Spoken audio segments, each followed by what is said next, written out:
Namaste. My name is Shailaja Menon, and I am a Manasa Yoga teacher as well as the author of the book Yoga Shakti, published by Niyogi Books. So, on this occasion of International Yoga Day, I thought I would take the opportunity to speak about the history and the origin of the yoga practice. From the ancient caves of Himalayas to the remotest interiors of Africa, yoga has spread across the world, lighting up the lives of millions in its trail. And the amazing phenomena is that, though it has its roots thousands of years ago, it is only growing in popularity with some astounding figures of approximately 300 million people practicing yoga globally, with the figures only set to increase annually. So, why is it growing in popularity? Human beings are consciously or unconsciously always seeking to deepen their connection with themselves, and the yoga practice offers them that path. The human mind, regardless of time, race, or religion, is the same, constantly restless, agitated, and in turmoil because of its disconnection with itself and thus the world around it. The yoga practice is about consciously cultivating a connection with our inner self through the body, the breath, and the mind. At the end of a yoga class, people leave with a feeling of wellness in body and mind, more grounded, centered, calm, and connected, both with themselves and their worlds. This sense of wellness and connection keeps people coming back to class and the yoga practice growing the world over. So, where did yoga originate? What is the history of yoga? The history of yoga is woven into the ethos of India and Hinduism. On a metaphysical level, the source of yoga is believed to be Hiranyagarbha, literally the golden womb, considered the source from which the universe originates.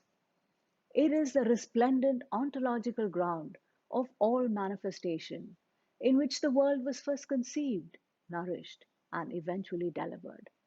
Hiranyagarbha is given a symbolic name, Adinatha, the primordial guru, and is considered the source of all knowledge on yoga. Adinatha is also mentioned with reverence in the very first verse of the Hatha Yoga Pradipika scriptures.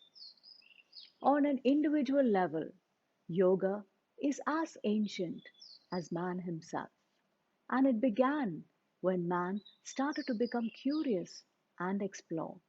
What is life? How does my mind function? What is this deeper presence in me that enables all of this to function? How do I connect to another reality that I can sense within me?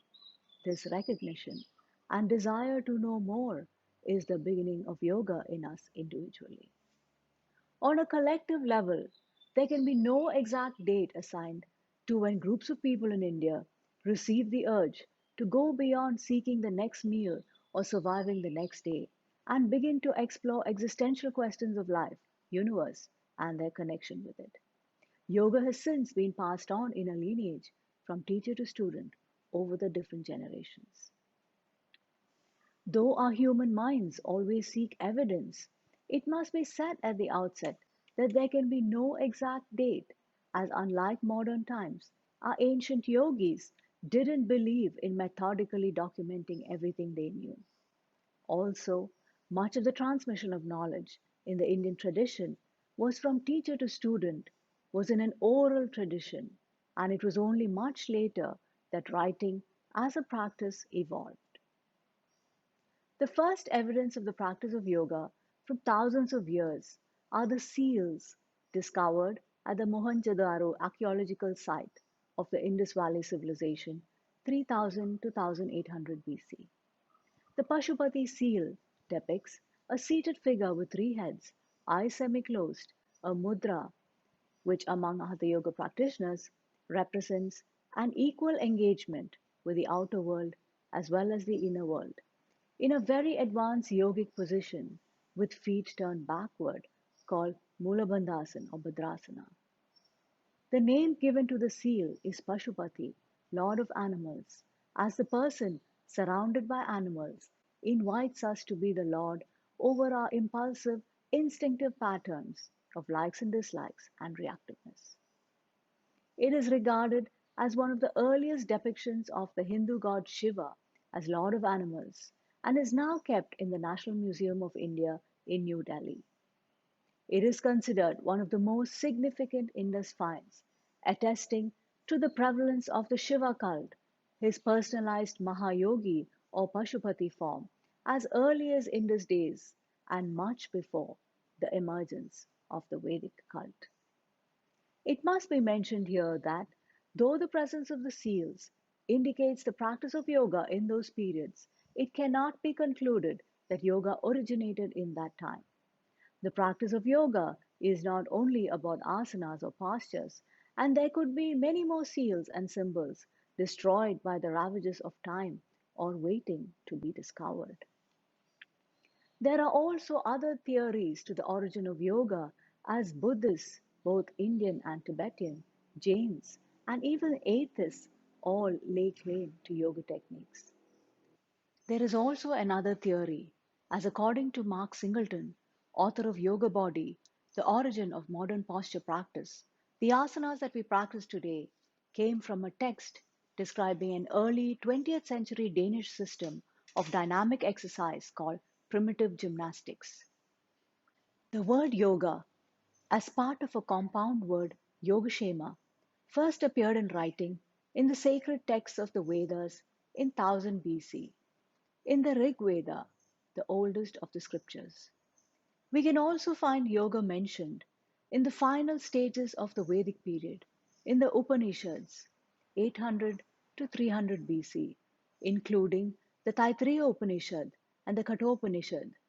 Later, there evolved Upanishads dedicated to yoga called the Yoga Upanishads. The epic period, around 500 BC, offers the seminal work on yoga, the Bhagavad Gita, which is part of the Mahabharata. Its 700 verse work summarizes many ideas and practices of yoga, outlining three most important paths: Karma Yoga, path of action, Bhakti Yoga, path of devotion, and Jnana Yoga, path of knowledge. One of the most sacred texts is the Yoga Sutras by Sage Patanjali. Sage Patanjali is considered the father of yoga.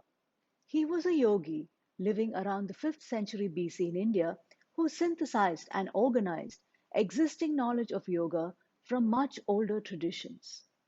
The sutras, literally a thread of 196 aphorisms about the theory and practice of yoga, consciousness, and the human condition, are widely considered the most authoritative texts on yoga.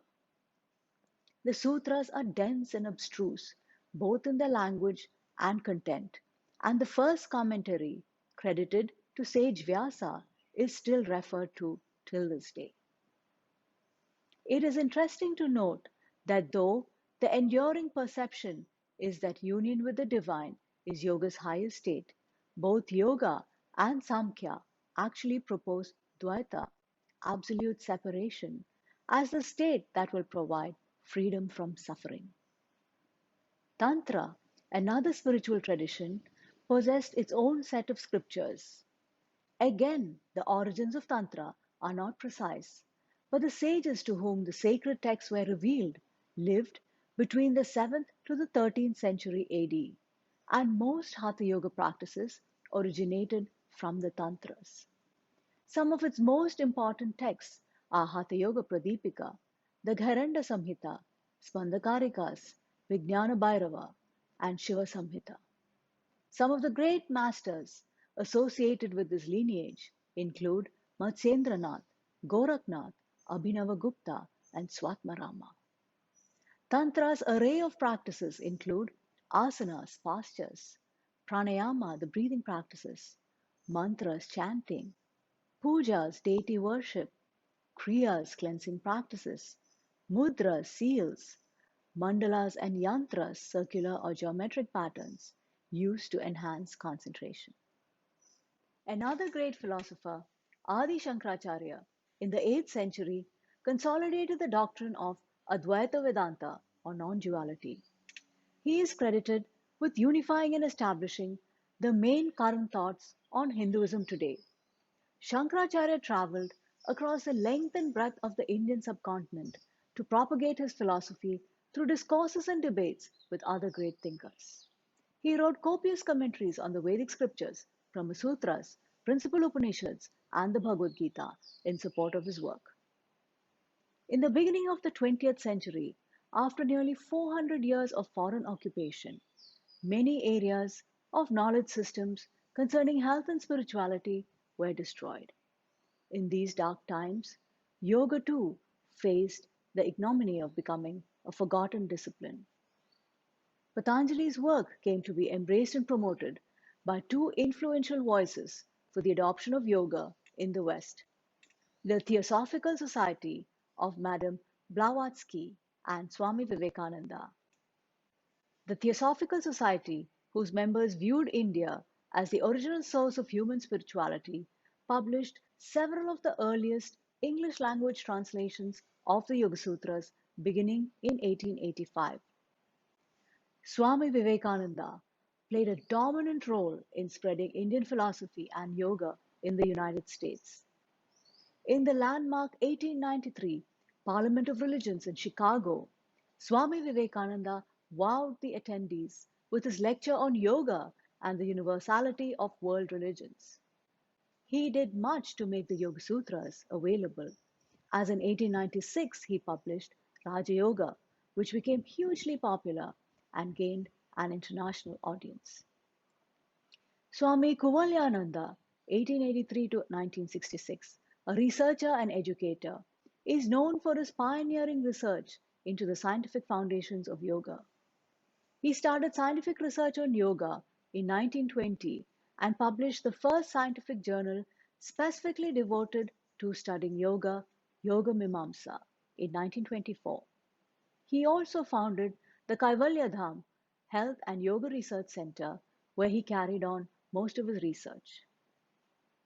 Considered the father of modern yoga, Yogacharya Tirumalai Krishnamacharya, 1888 to 1989, deserves a special mention for keeping the torch of yoga burning bright in recent history.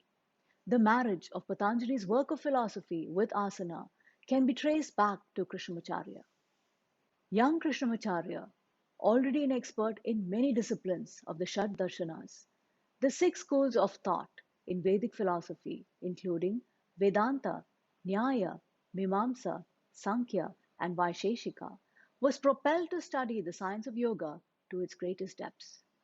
After a long and arduous journey, walking 2.5 months in the Himalayas at the banks of Lake Mansarovar, Tibet, he finally met his guru, Sri Ramamohan Brahmachari, with whom he stayed for 7.5 years and learned all that was necessary for the chain to continue. During his period of study, he gained uncanny powers, including the ability to stop his heartbeat and his breath. When the time came for Krishnamacharya to leave his guru, the only payment his guru demanded was to take a wife, raise children, and be a teacher of yoga. In 1924, Krishnamacharya returned to Mysore, his hometown, to begin the task of restoring yoga to its former glory in the face of fading enthusiasm from the public during the British Raj. Luckily, he found a patron in the king of Mysore, Sri Krishna Rajendra Vadiyar IV. He was a staunch supporter of yoga and its most eminent teacher Krishnamacharya, and he helped establish the Yogashala at his Jagan Mohan Palace in Mysore. It was here that Krishnamacharya began his professional yoga career and worked to revive the great tradition of yoga. Krishnamacharya lives on through his legendary students, modern day icons of yoga, who went on to share the teachings in their own unique ways across the globe. As Yoga Journal succinctly described in an article entitled Krishnamacharya's Legacy, you may have never heard of him, but Tirumalai Krishnamacharya influenced or perhaps even invented your yoga. Whether you practice the dynamic series of Patabi Jois, the refined alignments of B.K. Iyengar, the classical postures of Indra Devi, or the customized vinyasa of Desikachar, your practice stems from one source, a 5 foot 2 inch Brahmin born more than 100 years ago in a small South Indian village. Krishnamacharya believed yoga to be India's greatest gift to the world. Each of Krishnamacharya's students went on to become legends in their own name and help make yoga the phenomenally popular practice that it is around the world today. Guruji B.K.S. Iyengar was actually his brother-in-law, his wife's younger brother. As a young boy, he suffered from numerous ailments, including frequent bouts of malaria, typhoid, and tuberculosis. When he was 14, he was sent to keep his sister company when her husband, Krishnamacharya, traveled to other cities to spread the message of yoga. Noting his poor health, as destiny would have it, on his return, Krishnamacharya proposed that young Iyengar stay on in Mysore and work on yoga to improve his health. And the rest, as they say, is history. B.K.S. Iyengar went on to be recognized as one of the foremost yoga teachers in the world. In recognition of his contribution to the field of yoga, he was awarded by the Government of India the Padma Shri in 1991, Padma Bhushan 2002, and the Padma Vibhushan 2014. In 2004, Time magazine also named Iyengar one of the top 100 most influential people in the world. Guruji T.K.V. Desikachar, son of Krishnamacharya, went on to become a world-renowned proponent of yoga therapy as he developed a highly personalized approach that tailors the practice of each student's specific physical condition, emotional state, cultural background, and interests. His famous students were well-known philosophers and spiritual giants, including the legendary J. Krishnamurti and Shankaracharya Jayendra Saraswati Swami. Indra Devi, a Russian by birth, is Krishnamacharya's first Western female student. He admitted her into his school only at the behest of the Maharaja of Mysore. As the first lady of yoga, she is credited with bringing yoga to Hollywood, and she also taught in Shanghai what is believed to be the first yoga class in modern China. Guruji Patabi Jois popularized what is now one of the most widely followed systems worldwide, the Ashtanga Vinyasa system, which is characterized by pranayama, breathing practice, bandhas, core, muscular, and energetic locks, and drishti, point where the eye should focus.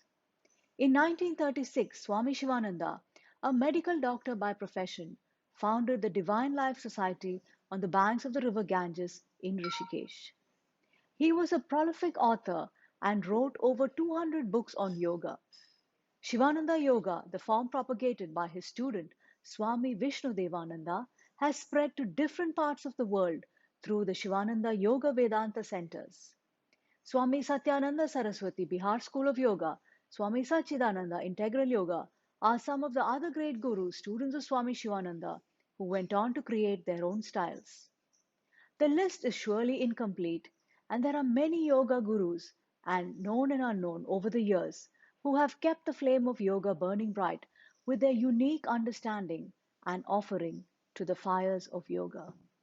Paramahamsa Yogananda, Self Realization Fellowship and Kriya Yoga, Maharishi Mahesh Yogi, Transcendental Meditation Movement, Swami Rama, Himalayan Institute, Yoga Maharishi Dr. Swami Geetananda Giri, International Center for Yoga Education and Research at Ananda Ashram, are some of the giants of the past.